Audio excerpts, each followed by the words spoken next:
રાજકોટ દેશી દારૂમાં કેમિકલ ભેળવી મોતને ઘાટ ઉતારવાનો મામલો।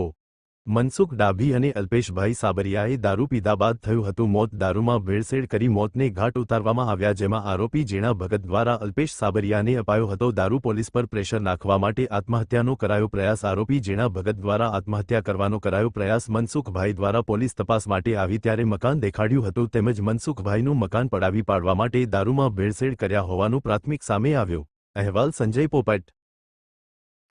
રાજકોટ શહેરમાં પેડક રોડ ઉપર આવેલ ભગીરથ સોસાયટીમાં મનસુખભાઈ ડાભી તથા અલ્પેશભાઈ સાબરિયાને તારીખ 17ના રોજ સિવિલ હોસ્પિટલમાં દાખલ કરવામાં આવેલ, જ્યાં તેઓ મરણ ગયેલ હોય। ત્યારબાદ તેમના પુત્ર વિનયભાઈ ડાભીએ તેમના પિતા તથા અલ્પેશભાઈ સાબરિયાને પાડોશમાં રહેતા જીણા ભગત ઉર્ફે જીણા વિઠ્ઠલ ગોહિલ એ દારૂમાં ભેળસેળ કરી ઝેરી પદાર્થની ભેળસેળ કરી અને દારૂ પીવડાવી અને મૃત્યુ નિપજાવેલની જાહેરાત કરતા, જે બાબતે તેમની ફરિયાદ નોંધી આગળની તપાસ તજવીજ B division PI Jiya Chauhan તથા ડિસ્ટ્રિક્ટ પીએસઆઈ ચૌધરી વગેરેની ટીમે તપાસ તજવીજ કરતા તપાસ દરમિયાન સીસીટીવી ફૂટેજ તથા અન્ય પુરાવાથી જાણવા મળેલ કે આ જીણા ભગતે તેના માણસ અલ્પેશ સાબરિયા પાસે દારૂ મંગાવી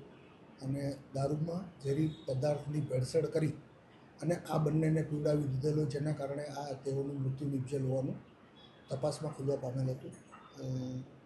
આ આરોપીના ઇન્ટ્રોગેશન દરમિયાન આરોપીએ પોલીસ તપાસમાં અડચણ નાખવા તેમજ પોલીસ ઉપર પ્રેશર લાવવા માટે થઈને આત્મહત્યાનો પ્રયાસ કરવાની કોશિશ કરેલ। હાલે આરોપીને સિવિલ હોસ્પિટલમાં દાખલ કરવામાં આવેલ છે। આ બાબતે વિશેષ પુરાવા મેળવવા તપાસ તજવીજ પીઆઈ ચૌહાણ કરી રહ્યા છે।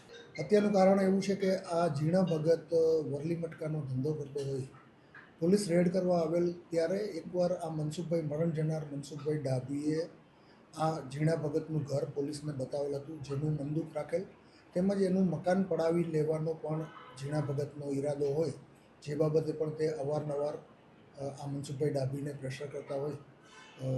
હાલે પ્રાથમિક તપાસમાં આ કારણ ખુલવા પામેલ છે, તેમ છતાં વિશેષ તપાસ આ બાબતે ચાલી રહી છે। જીણા ભગત વરલી મટકાનો ધંધો કરતો હોવાનું જાણવા મળે છે, તેના વિરુદ્ધ પોલીસ સ્ટેશનમાં ગુનાઓ પણ દાખલ થયેલ છે। એ સિવાય બીજું કોઈ એનો કોઈ ગુનાહિત ઇતિહાસ હાલ પૂરતો જણાઈ આવ્યો નથી।